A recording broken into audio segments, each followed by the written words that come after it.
In the world of portfolio management services, the headline number is often a deceptive starting point. An absolute return of 15% provides zero context.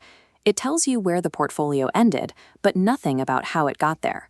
If two managers report a 15% return for the year, they look identical on a brochure.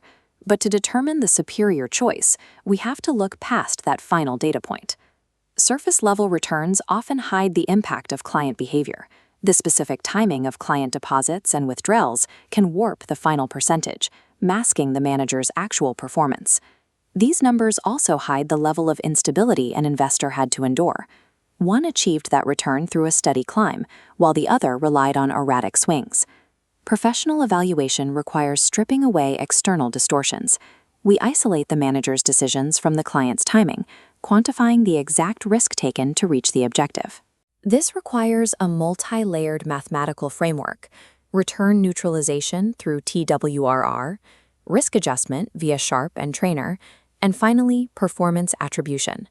Manager skill is rarely found in raw returns. It must be extracted through mathematical isolation. The first step is acknowledging a structural limitation in common metrics like the holding period return or the extended internal rate of return, XIRR. These are extremely sensitive to the size and timing of capital movements. Imagine a scenario where a client makes a massive cash injection into their portfolio just 48 hours before a sudden market correction.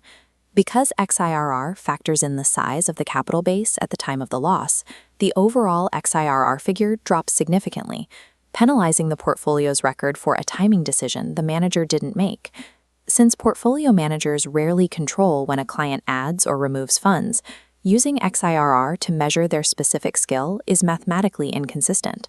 The professional solution is the time-weighted rate of return, or TWWRR. TWWRR functions by breaking the total investment period into smaller subperiods, creating vertical slices in the timeline exactly where an external cash flow occurs. The return for each subperiod is calculated independently, focusing only on how existing assets performed. These independent returns are then linked geometrically to provide a compounded rate for the entire duration. This geometric linking neutralizes the weight of the capital base. It effectively ignores the size of that poorly timed deposit, treating a 1 million rupee loss and a 10 million rupee loss with the same mathematical weight if the percentage move was the same. TWWRR is the only equitable baseline for performance. It judges the quality of the manager's investment choices, isolated from the influence of the client's bank transfers. TWWRR provides the isolated return, but it ignores the cost of that return, the risk. Two portfolios can reach the exact same TWRR through very different paths, one smooth and consistent, the other jagged and volatile. Our next goal is to determine the efficiency of the manager by calculating the excess return generated per unit of risk taken. For most portfolios, we start with the Sharpe ratio. The Sharpe ratio takes the portfolio return, subtracts the risk-free rate, and divides that excess return by the portfolio's standard deviation. Standard deviation represents total risk. It captures every fluctuation, whether caused by broad market swings or the specific volatility of a single company in the portfolio. However, some portfolios require a different lens, the Trainer ratio. The Trainer ratio uses the same numerator, but replaces standard deviation with beta.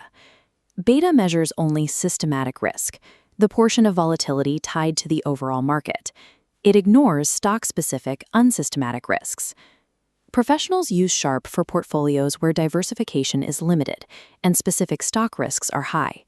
They use Trainer for highly diversified portfolios, where stock-specific risk has been neutralized. Using these ratios changes the definition of success.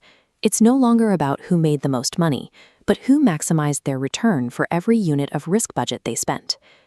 If a manager successfully generates outperformance, or alpha, we must verify the source of that gain. We use performance attribution analysis to reverse engineer these excess returns.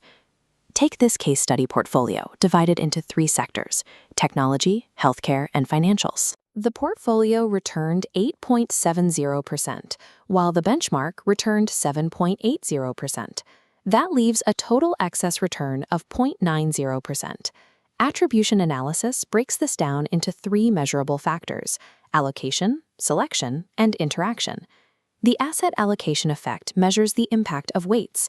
Did the manager overweight high-performing sectors and underweight laggards compared to the benchmark? In the technology sector, the manager held a 40% weight, while the benchmark held 35%. Multiplying that 5% difference by the benchmark's return gives us an allocation effect of 0.5%. This calculation identifies exactly how much of the total alpha came from the manager's decision to deviate from benchmark sector weights. Next is the security selection effect. Even if the sector weights were identical to the benchmark, did the manager pick better individual stocks within those sectors? In the healthcare sector, the portfolio stocks returned 8%, while the benchmark stocks returned only 7%. Multiplying that difference by the benchmark's weight reveals a selection effect of 0.4%. Finally, we have the interaction effect. This is the result of both choices occurring simultaneously, overweighting a sector and selecting superior stocks within it. For technology, the interaction of the increased weight and the superior stock picking adds another 0.10%. By summing these figures across all sectors, we find a total allocation effect of 0.10%, a selection effect of 0.85%, and an interaction effect of negative 0.05%. Adding these together perfectly matches our total excess return of 0.90%. This provides a mathematically verifiable breakdown of the strategy, proving exactly which choices drove the outperformance. This now completes the entire evaluation stack. We use TWRR to isolate the return, the Sharpe and Trainer ratios to contextualize the risk, and attribution analysis to identify the alpha. Relying on raw returns or simple XIRR to judge a portfolio management service is insufficient. These metrics are too easily influenced by factors outside the manager's control.